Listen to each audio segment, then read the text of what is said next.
Small business is the backbone of America. That's why we have to support them. A couple weeks ago, we went to the Total Archery Challenge in Utah, and one of the vendors there was Evan with Striver Gear. Evan is a one-man shop. He's 30 years old, and he came up with an awesome design for a new bino harness that, for me, is gonna kind of be a game changer. So after I checked it out, I approached him and said, hey man, would you be interested in a trade deal? I'll make you a sign worth the amount that your bino harness is, and he was all for it. So that's what we're doing today. We're gonna make an awesome looking sign for a really good dude that owns a small company. So guys, stay tuned to the end of the video because we're gonna go through the bino harness, and also I'm gonna give you a coupon code for 15% off if it's something you're interested in. So everything we use today to make this sign plus a bunch more is over on our website, makeawoodsign.com. So go check it out, see if there's anything you need. Let's get started. I wanted the size of the sign to be 20 inches by 20 inches. So I found 4 pieces of scrap pieces I had left over from another project, and I made sure that the smallest one was still big enough to make it 20 inches with a little bit of room to spare to cut the edges. In order to glue up boards, when you're using 2x4s or 2x6s, you have to cut off that easy edge or the rounded edge. So I made sure that my blade was at a nice 90-degree angle, and then I trimmed off the edges of all of the boards. And this seems like an easy thing to do, but it actually takes a little bit of practice to make sure that you get a good clean edge. When you're doing a glue up, you want to dry fit everything first, which I actually did, but I forgot to hit record on the camera. So just so you know, before I glued any of this, I dry fitted it and I made sure that all the seams looked good.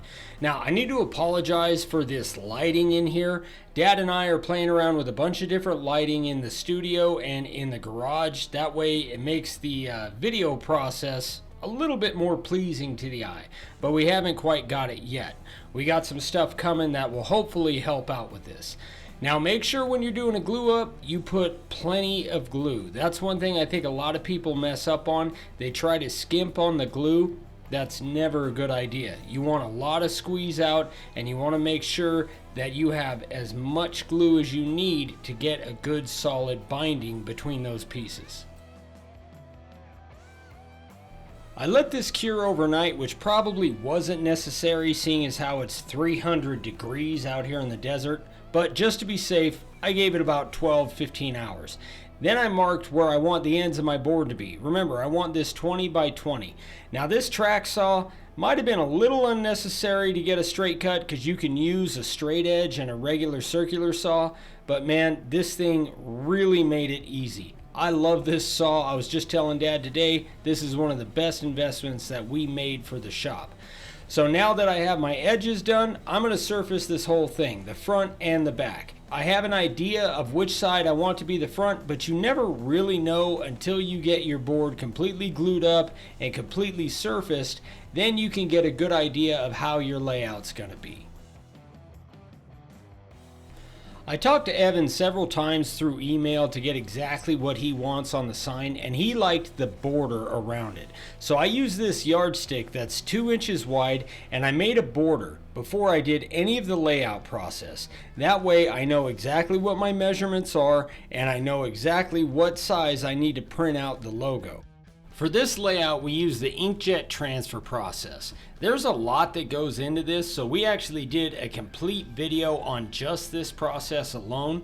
I'll put a link in the description below and also up here in the corner so you can watch that video and really get a good idea of how to do this. To be honest, it's kind of a pain. This is by far my least favorite part about what we do. It just is. But when you have special artwork that you need to do, this is the best way we've found to do it. We use a website called Rapid Resizer, and that allows us to make this exactly the size we need it and kind of tweak it a little bit to where we can print it out and get it on the board. Again, not very fun, but it's one of those necessary evils.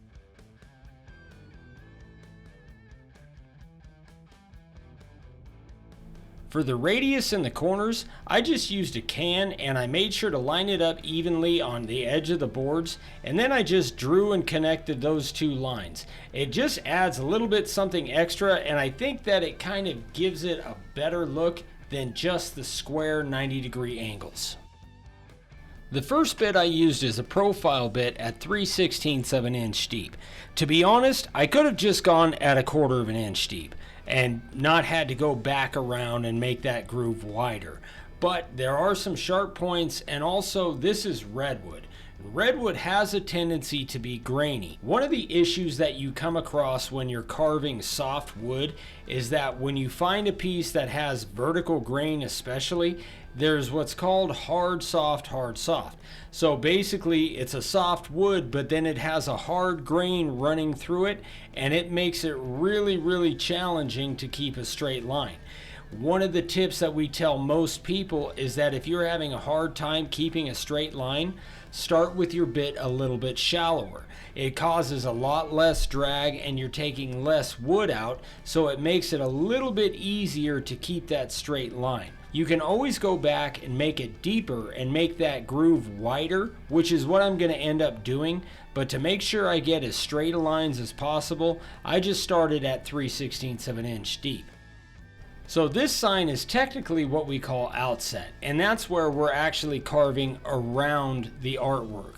So if I was carving that black inside and that was actually going to be sprayed and textured black, that would be inset. But after talking to Evan, he gave me pretty specific instructions on what he wanted, which I like. I like when I know exactly what the customer wants, and this is how he wanted it. And I think it turned out really good, especially with that big 2-inch border all the way around the sign. One thing I think that gets lost kind of in the editing of the videos is we kind of make it look like we do one cut and then we're done. But that's just not the case. Most of the time, especially when it comes to grainy boards, we go over a cut 3 to 5 times just to make sure that all those lines are nice and straight. When you do your initial cut, remember you don't have to be right on the line. Especially with something like this, I have a lot of room for error in between the artwork and that line I'm cutting right there. So I don't have to get it perfect the first time. I usually, almost always, have to go back after my initial cut and just straighten it out, take out any bobbles, take out any areas that look kind of choppy, especially with this hard grain. Now when it comes to lettering, the S and the T in this were actually a little bit closer together than some of the other stuff. So you have to kind of learn how to split the difference a little bit. I cut a little bit of the top of the S off, and to be honest, if I wouldn't have said anything, you guys probably wouldn't have noticed. Most people don't. But there are times where you have to split the difference a little bit and kind of make a judgment call on the fly. That doesn't necessarily mean you have to do it quickly, but if you got to kind of stop and take a look at it, figure out how you're going to do it. But again, just splitting the difference will usually get you the desired result and nobody will know the difference. Now I took that same profile bit and I dropped it down to 1/4 of an inch deep, and I'm going around everything again. This is an extra step, but to be honest, it goes super fast, and when I go back with the 90-degree bit, it really is going to make that go a lot faster too, because I have plenty of room now. I don't have to get so close to my carving and risk hitting those things with that 90-degree bit, because once you do that, then you got some bigger problems on your hands.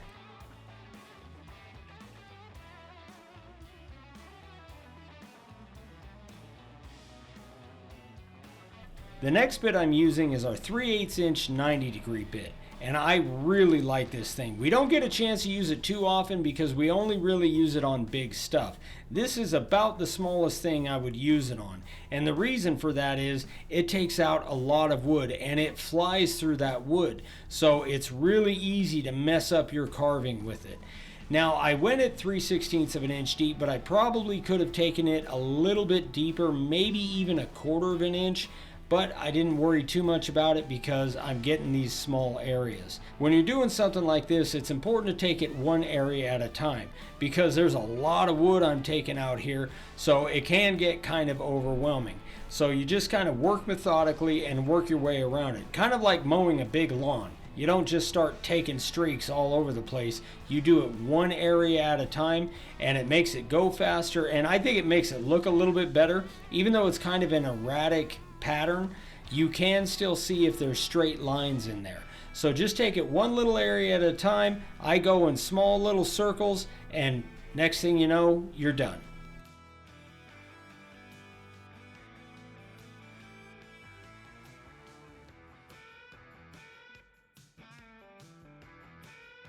The last bit I'm using on this sign is our 45-degree chamfer bit. And now I was kind of torn on what to do on the edge, but I decided just to go with a nice little chamfer, a small one on the back and then a nice deep chamfer on the front, and it gives it a good finished look. One thing you want to do is you want to make sure to sand. I'm using a 120 grit sanding disc here, and I'm getting all of the little burrs, all of the little splinters off, and I'm rounding the edges too.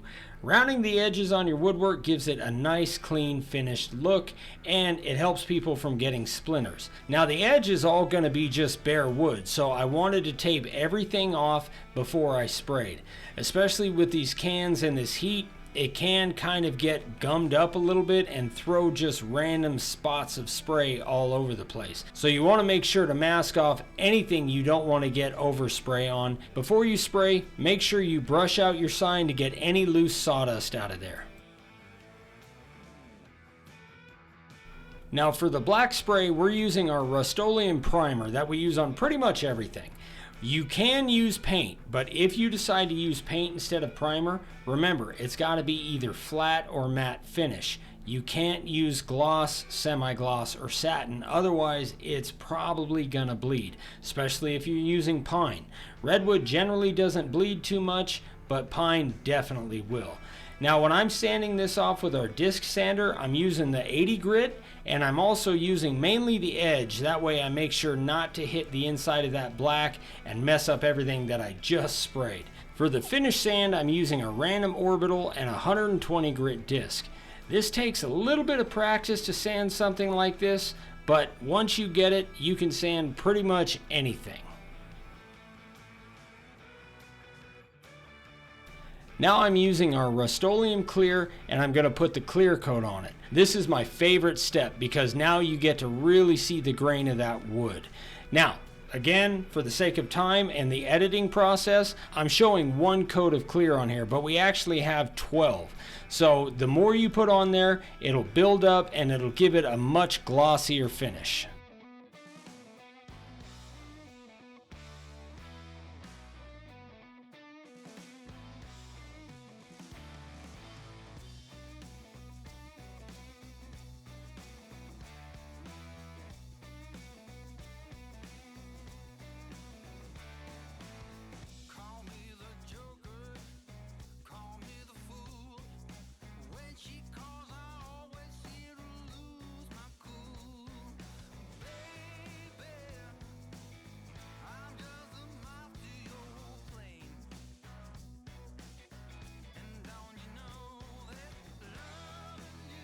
Now let's talk about the bino harness for a minute.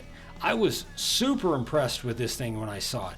First of all, obviously it'll carry your binos and it'll carry your rangefinder, but he also has a phone pouch that comes with it, and I really like that because normally my phone is in my pocket and that gets irritating when you're hiking up a mountain. He also put a MOLLE system on the bottom of the bino harness, so I attach one of my hunting knives there, and it's nice and solid.